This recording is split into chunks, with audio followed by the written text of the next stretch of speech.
You are looking at Julian's pronunciation guide, where we look at how to pronounce better some of the most mispronounced words in the world, like this other curious word. But how do you say what you're looking for today?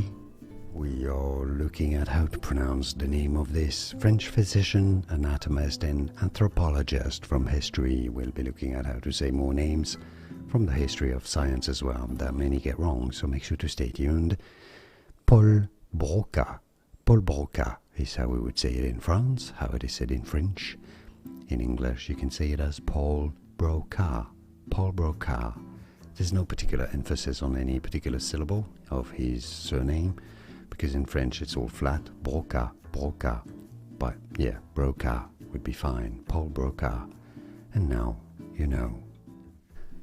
Here are more videos on how to pronounce more confusing words and names too many mispronounced. Like this video if you found it useful. I appreciate your support. I'll see you soon and thanks for watching.